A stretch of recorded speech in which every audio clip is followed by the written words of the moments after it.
Pour commencer cette expérience, nous avons besoin du matériel suivant. Tout d'abord, un générateur de tension continue réglable, un ampèremètre,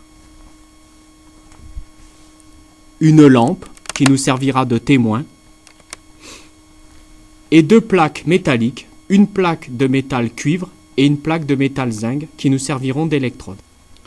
Le premier test va porter sur le sulfate de cuivre hydraté de couleur bleue et nous allons essayer de voir si le sulfate de cuivre solide conduit l'électricité.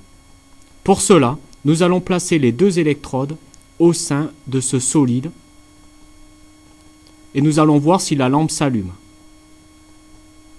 On voit que le générateur est allumé, que l'ampèremètre indique 0 ampère ou 0 milliampère et que la lampe est éteinte. De fait, le sulfate de cuivre solide n'est pas conducteur du courant électrique. Le deuxième test va porter sur le sel de cuisine, encore appelé en chimie chlorure de sodium. NaCl, Na pour le sodium, Cl pour le chlore.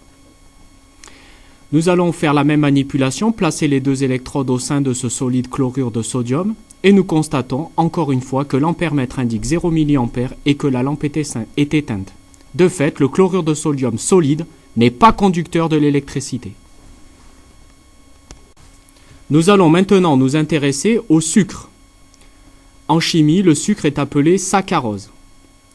Nous allons faire la même manipulation, c'est-à-dire placer les deux électrodes au sein de ce solide et constater si l'ampèremètre indique une grandeur intensité et si la lampe est éteinte.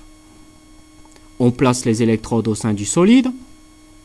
On constate que la lampe est éteinte. Le saccharose solide n'est donc pas conducteur du courant. Et maintenant, si nous plaçons ces trois solides dans l'eau, seront-ils conducteurs de l'électricité ?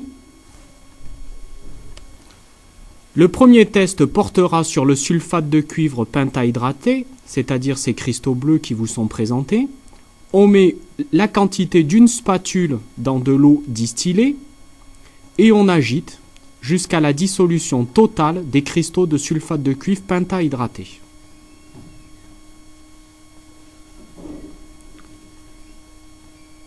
On remarque que la totalité des cristaux ont été dissous dans l'eau.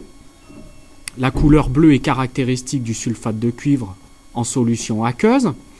On place les deux électrodes dans ce liquide.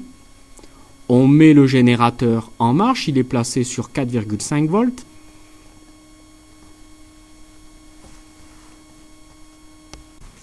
Nous allons maintenant nous intéresser au sel de cuisine, c'est-à-dire au chlorure de sodium. Nous allons placer la quantité d'une spatule dans de l'eau distillée et dissoudre ce chlorure de sodium.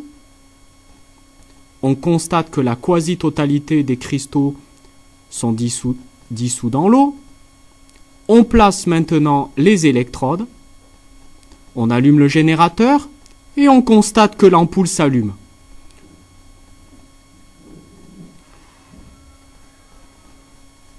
Nous allons maintenant faire la même expérience avec le sucre, encore appelé saccharose. Nous plaçons une quantité égale à une spatule de saccharose dans un bécher d'eau distillée. On agite pour dissoudre cette quantité de sucre.